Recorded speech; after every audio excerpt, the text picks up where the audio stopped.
"And you might be," said the man on the desk, gently replacing the receiver and smiling across at me. "Ashley Barson Garland. I'm Sir Charles's personal assistant." Ashley Barson Garland. Ashley Barson Garland. He picked up 2 black notebooks that lay by the telephone. What frightful handwriting our friends in blue have. Ah, yes, here we are. Ashley Barson Garland. Says here you're a researcher for Sir Charles and a school friend of Edward's. But surely you must be at least 22, 23, perhaps. "I shall be 18 in 2 weeks," I said, flushing slightly. It has not been uncommon for new boys at school to take me for a member of staff, and I dislike being reminded that I look older than my years. My mistake. My name is Smith.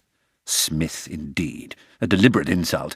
I went forward to shake his hand, and he had the cheek to look into his palm afterwards and then to my face, causing me to flush again.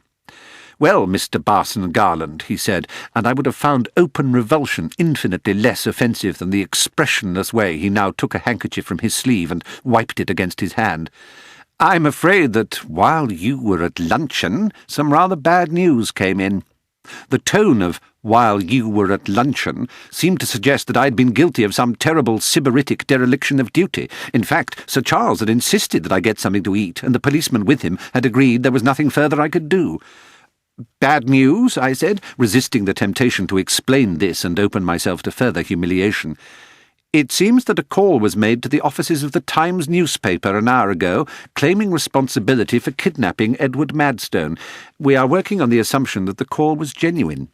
"But who? Why?" "The claim was made by a man purporting to represent the IRA. As for why—" Sir Charles made a kind of moaning noise, and Portia hugged him close to her. "Oh, Jesus," I whispered. "I was right." "You were right?" Smith raised his eyebrows in mild astonishment. "Well, the thought had crossed my mind," I said. "I mean, it seemed a possible explanation, you know, given everything," I completed lamely. "What a sharp fellow you are, Mr. Barson Garland. Well, perhaps you might employ some of that sharpness in making yourself useful, if you've a mind to." I nodded vigorously. "Of course, anything.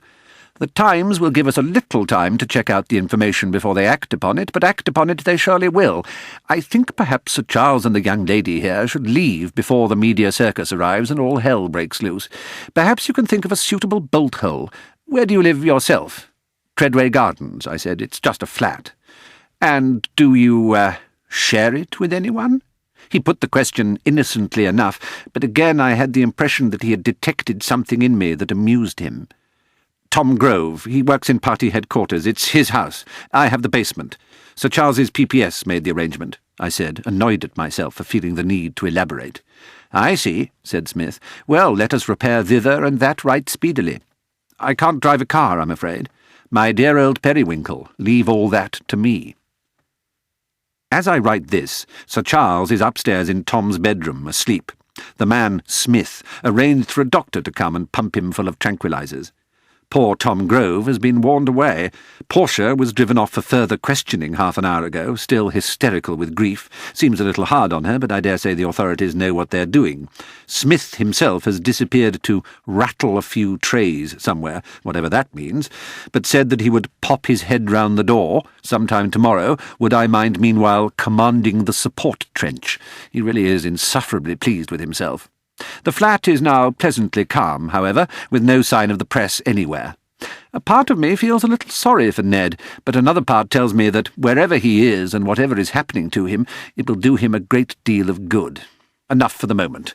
I think I shall watch the 6 o'clock news now.